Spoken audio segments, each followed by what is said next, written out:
prayer is working to bridge the gap between what is and what should be.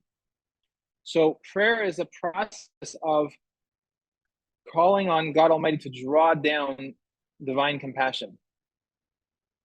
In order for us to even want to pray, we first have to see the lack. We have to see the separation between the reality as we see it and is apparent to us and on a physical plane or even our spiritual plane, our spiritual experience, and the way we know that God Almighty wants it to be. So just like today's Tanya, and the Tanya of today, these two days about in the Geras HaKodesh is talking about this Rachamim, the Eibishter's Rachamim Rabim, and we have to emulate it. We have to promote compassion in the world. We have to, within our houses, with our own spouses, with ourselves, with our spouses, with our children, with our neighbors, with every single human being. And that's really, Avraham Avinu was moved by an act of compassion to bring every human being to recognize that there's a creator, a divine creator that's lovingly and intentionally creating them. So when we see that, then we're confronted with what seems to be a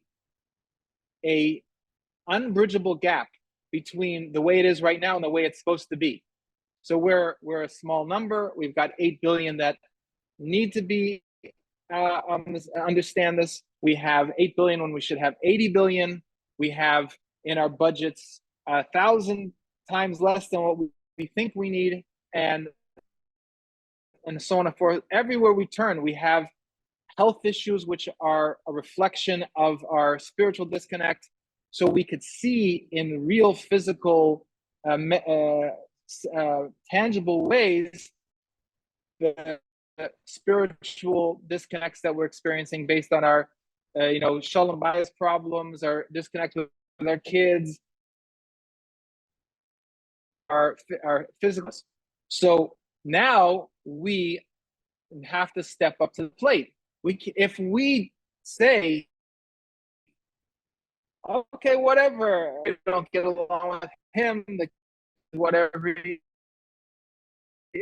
people are whatever they are over there, to imagine he sees those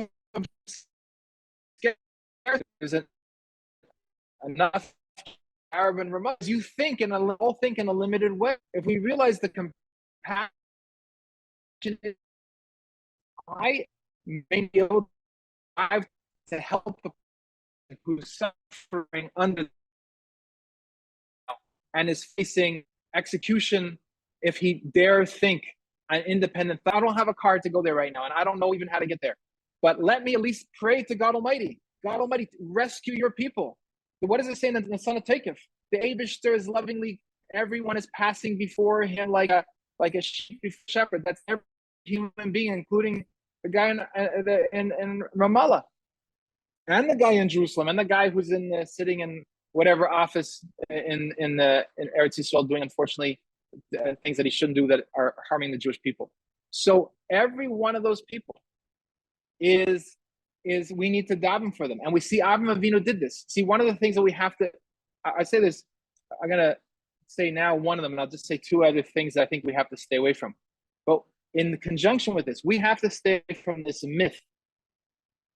I really believe that Amalek is fomenting these ideas of casting large nets of the Erev Rav, and all these people are terrible, and all these people, why? Because what it does is it cuts off your compassion from them. Now we shouldn't do what they're saying. We shouldn't follow their plans. I don't know who's an Erev Rav or not. The Alter Rebbe says in Tanya, by the way, that an Erev Rav is any one of us, me. When I put the physical world as a priority over my soul, that I just joined the Erev Rav. So it's not, I think that the Erev Rav is really trying to, the concept is being used today to distract people from Amalek. But when you say all those people, you're writing them off. When you feel that animosity against them, you're writing them off. You're not going to go to the place of compassion for them anymore.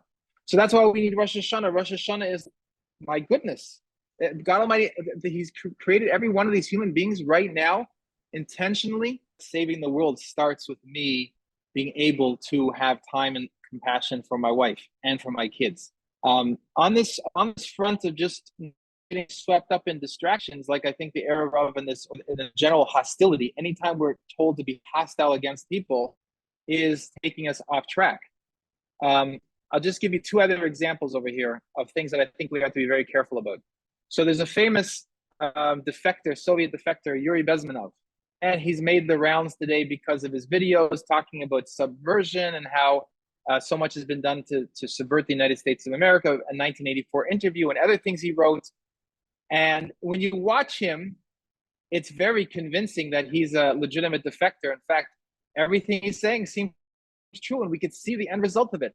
But if you pay close attention to one line that he says in 1984, he says, the subversion is complete and it's irreversible. That is a line of Soviet propaganda at this one point, which is through teaching people about Rosh Hashanah. We have, when people know that there is a divine creator that is lovingly creating them and they connect to that, then all the fears melt away. They're not afraid of the air. They're not afraid of the government. They're not afraid of their neighbors. They're not afraid of the drama in their families.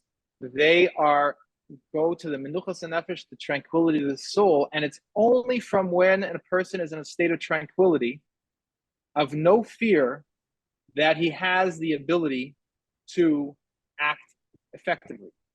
And you're all in Israel, so you all, I'm sure, are into shooting, but I'll just tell you a personal story that every once in a while I have the opportunity to use a rifle in friends' places and so forth. And I have discovered that no matter what caliber it is, no matter how far the distance is, if I first am focused on Ein Od Milvado, that there's nothing besides the Eivishter, my entire body gets into such a relaxed state and my breathing becomes so calm that the bullet hits the bullseye. If I divert from that thinking, the slightest, the bullet will miss. If I even think about myself, I'll say, oh, I'm thinking Ein Od Milvado. I'll miss the target. So we have to bring every human being back to the tranquility.